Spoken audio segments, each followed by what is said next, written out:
Welcome to Growing Bremerton Together with Mayor Patty Lent. My guests today are Jill Jean. She is the Executive Director for the Kitsap Library System. And my second guest is Greg Wheeler. He's Councilman for District 4 and also Council President. Stay with me.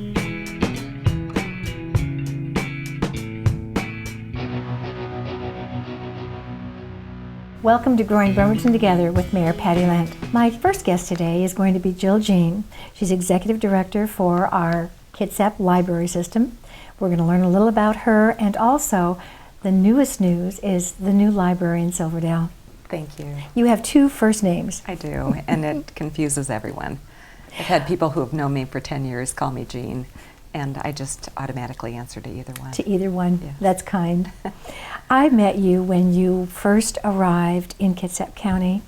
And where did you grow up and how did you get into library system work? Mm-hmm.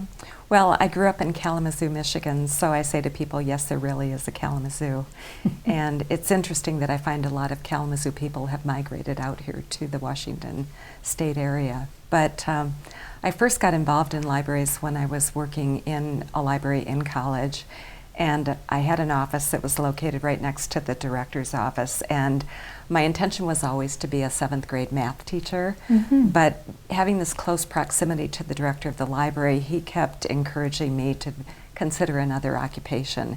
And particularly during that time when there weren't a lot of teaching jobs, he thought it might be a better part of valor for me to consider libraries. And working in libraries gave me a different and more insightful look into the vast variety of opportunities that libraries can present in terms of a career, and I've never looked back. I've had an exciting career, and I've loved every second of it. And then how did Seattle get into, because that's where you first came to the state of Washington. That's true, and I think, I was a small town girl, but I had sort of the big city in my heart, and I often thought that I would enjoy living in a larger city.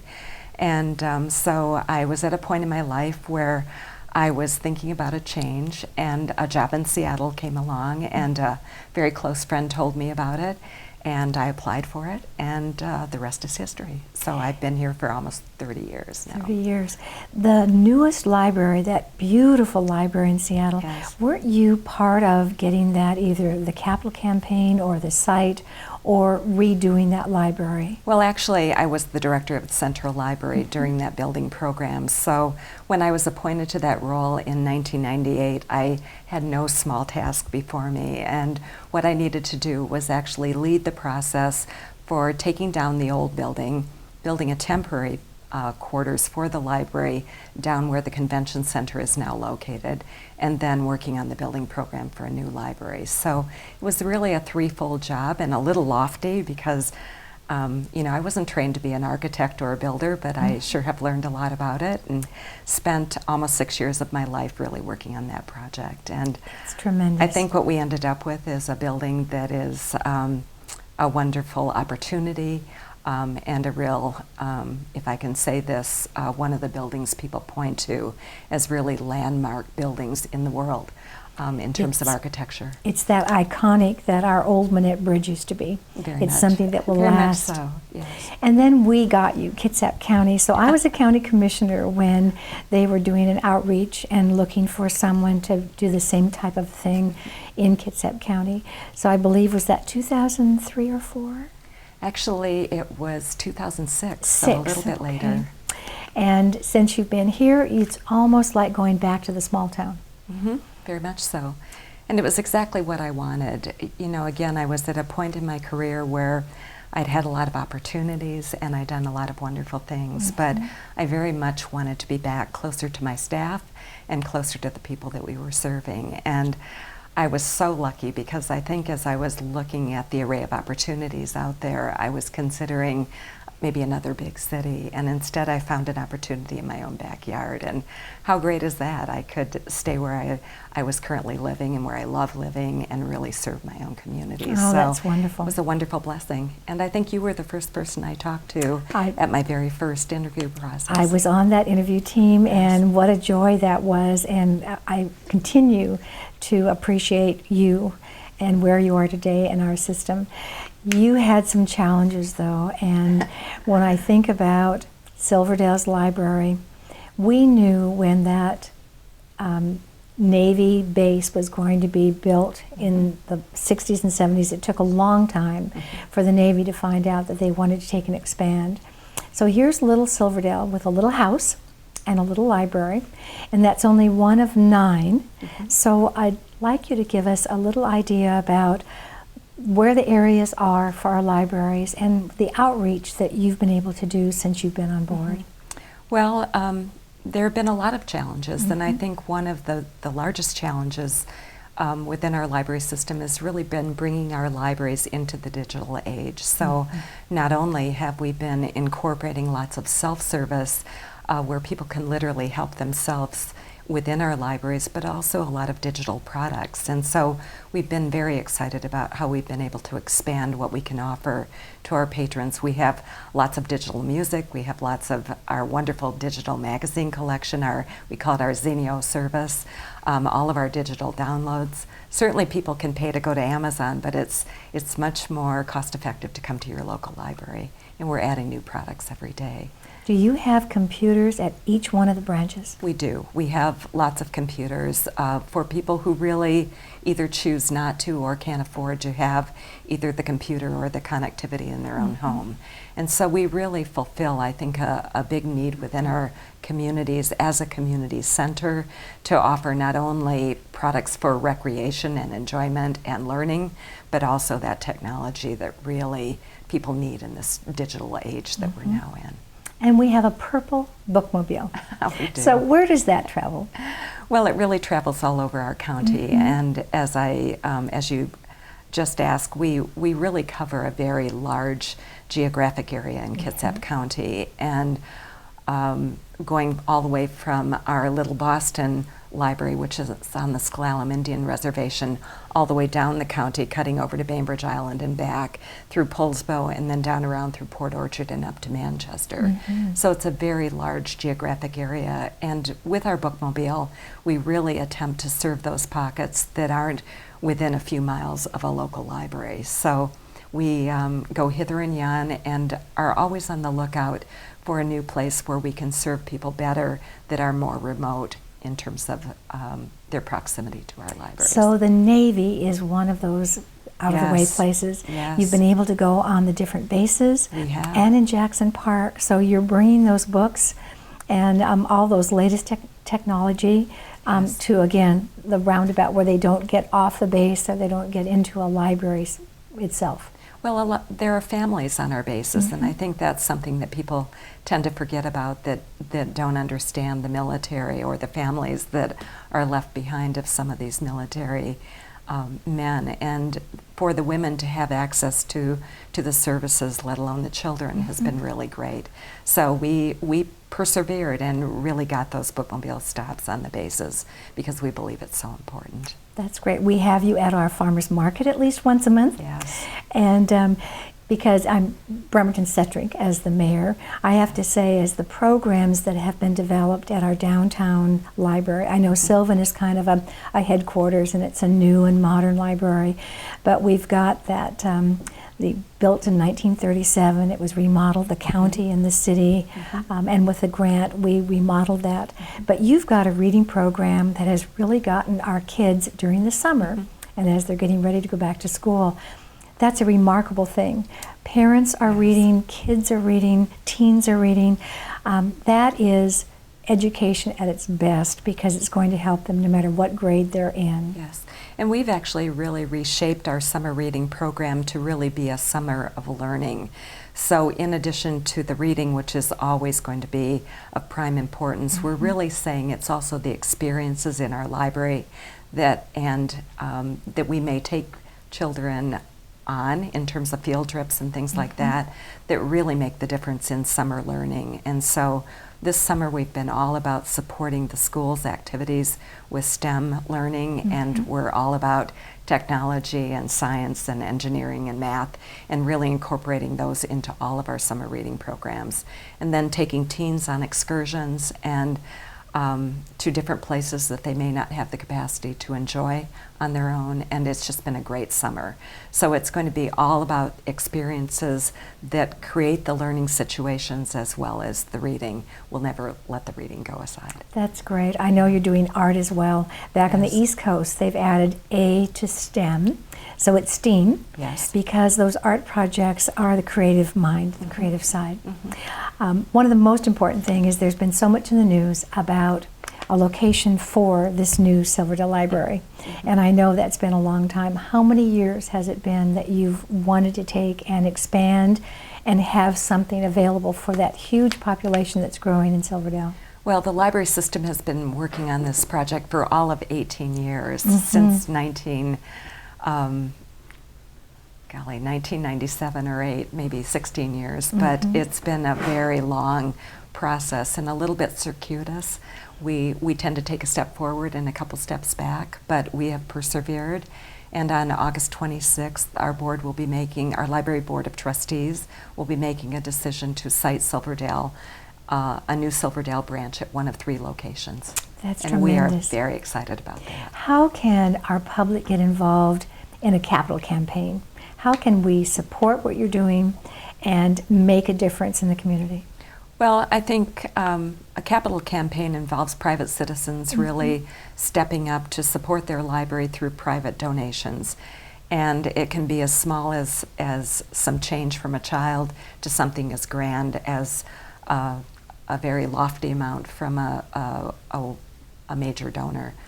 But all of these things are important, and I believe that libraries only succeed with capital campaigns if they have a remarkable grassroots effort that really involves all citizens stepping up to give whatever they can towards this effort, where they can truly say they own a piece of that library. That's exciting. I'm glad you're on board. I look forward to this new announcement of where it's going to be, and we can all participate.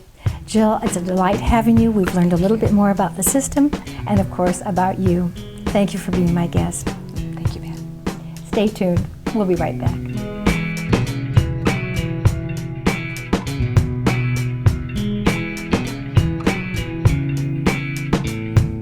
Welcome to Growing Bremerton Together with Mayor Patty Lent. My second guest today is our own City Council President, Greg Wheeler. We're going to learn about him and also his district. He and I ran together for the first term. He's in his second term as well, not only as a City Council member, but as a Council President. Welcome, Greg. Oh, thank you, Mayor. Thank you for this opportunity. We don't have this intimate conversation very often. No, we don't. The difference between the strong mayor and council is that you write all the laws and the rules, and you're the legislative side of City Council. Yes. And before getting involved with City Council, you're a shipyard employee. Yes. And I learned that your dad is also. Tell me about growing up in Bremerton. Well, Mayor, my family moved up here in 1960, and I was very, very young. But my dad found work in the shipyard, and we made this our home, and it's been my home ever since. So I'm actually nearing the end of my career in the shipyard also. So I'm second generation, and we have family members that have made a career out of this.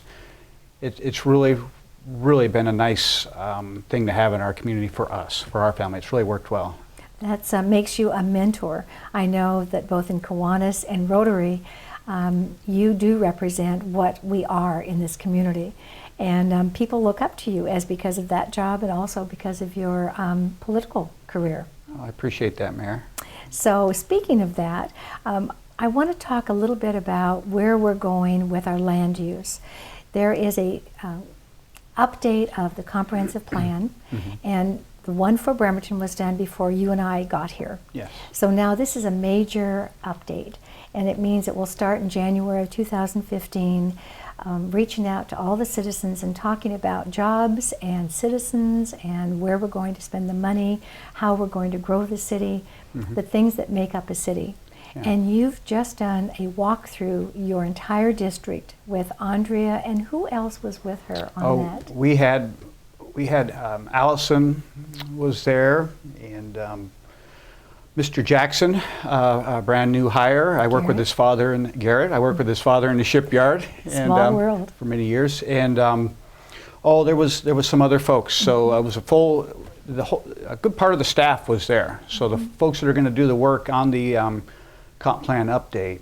So it's quite an experience. And your district is District 4. 4. And Yes. what are the boundaries of your district? Well, if you basically, without getting too specific, it's Wheaton Way from the bridge to the fence, shipyard fence, and if you head west and towards Hewitt Avenue, and stay on Hewitt, and it's not a perfect line, but stay on Hewitt all the way to down near the Marine Industrial Center. It's at the northern part of my district. You have Olympic College and some of those other areas. So it's a nice square piece of downtown. When we redistrict, and we went from 9 members of council down to 7, so you've been on both sizes. Yes. It was a perfect timing. It had just been the 2010 census, and we try to get the same number of people in each district. So is there about 5,200 in each district now? It's not that exact. There's 2 districts. Myself and Councilmember Davis actually represent the shipyard.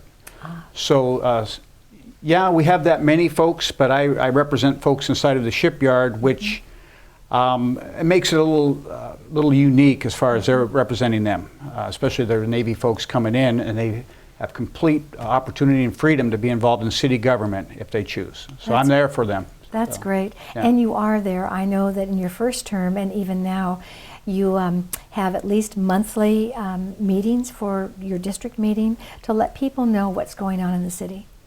Yes, we the real formal meetings, we've slowed that down. And quarterlies about what we've gone to. I connect with them on a monthly basis and a variety of, either informing them of different things or just being out in my community. So that's one way I stay connected. And we have all of those that attend the council meetings. Yes, absolutely. Yeah. So when you were walking about, did you have any surprises in your neighborhood that you hadn't really looked at? The Mayor, one of the unique things I saw was we have multifamily housing, and some of that was actually the newest construction in my district. A lot of the housing is about 1928 vintage, and it's right now with the way our policies are set, where if you get to a certain point where you need to substantially do a remodel, we try to encourage people to upgrade all the way to current standards. So what we ran into is there may be some barriers to this because some of these houses require substantial updates. So we discussed this. We don't have a solution yet because we do need to help get electrical and wiring up to speed. But right now there's just something we're working on. But I was most surprised at the nice multifamily housing in my district. You thought it was all just single family because there's so many houses. Yeah, it's just and I've been by it, but I've never took a whole systems look at it before, where we actually did an entire snapshot in one day, focusing only on topography and housing. So yeah, it gives me it's a great perspective. So. This land use update that we're talking about, the comprehensive plan, it takes us to the next 20 years, so 2035 or 2040. And we want to see how many people will be living here, the population of the city. And as you voted on when you were on council, we took away some of the restrictions on height. So as the city grows, Bremerton actually has the capability of growing up, not just out. Yes. Yeah, that's absolutely it's the right thing to do. I don't think any of us wants to see sprawl where we lose some of the nice greenery we have, these streams. If we can control our growth and have a responsible growth, then I think we're all on board with that. It's just how to do it where we're not so restrictive. Right. Yeah. Now there's also some commerce. So we've got economic development. That's an area that's always been, we've got one-stop shopping for permitting. Yes. But there are a lot of stores that are opening back up and coming back. The new apartments above the parking garage, I believe that's in your district. Actually, on the edge? it's on the edge. It's actually downtown. So, you know, whatever it takes to support that project, I'll support you, Mayor, and Councilmember McDonald. That's his district. Right. We're all in this together. So, One thing for our audience is that the council members are voted into office by their district. And so as President of Council diagrammed the district he represents, but during his time in office, he represents the entire 30 square miles of the city. So anyone could come to you for a problem or a question. yes. All the streets, no matter where they're located, all of that is in your purview. Yeah, absolutely. And he is the boss of council. So what makes that convenient is we have a committee system. When there are issues that a citizen might bring up, it goes to one of our 3 committees. Yes. Then it kind of gets vetted before it takes on the entire council. And so you run the meetings, and we know that because you are in charge with the gavel. Yeah. We meet on the first and third Wednesdays televised, but we also have work study on the second and fourth. Yes. And getting back to this walkthrough and this update, if you could do anything to enhance your neighborhood, how could the citizens that live in your neighborhood help you do that? Well, just by continuing to provide me feedback, and really, that's all I'm looking for right now. Don't be afraid to communicate with me. Tell me what you want, and just to get involved. If we have a meetings downtown, or if I hold a district meeting, come out or send an email. Just stay involved, and I'm always willing to meet, as you are, Mayor, with any group that wants to meet with us, and that's what they can do. And actually, they're doing a great job. And this is a two-way street, so the council members need to be out in their communities, and we need to be in front of folks. That's what our job is. This is pretty grassroots when you're in a city. Yeah. Government. It's not like having a platform back in Washington, D.C. or even the state. Right. They see you at the grocery store, they see you at the theater, Yes. and so they have that connectivity with you. Yep, absolutely. Well, I'm glad you're on board. I like having you as the president this year. We've got some fun things ahead of us for the balance, and we're in budget time. So as we work together on that, I look forward to that mutual budget we're going to bring out to the citizens. Yeah, looking forward to it, Mayor. It's Greg, I want to thank you for being my guest. We've learned a little about your district and also what you do as the president of council. Thank you for being with us today. We'll see you next time. yeah.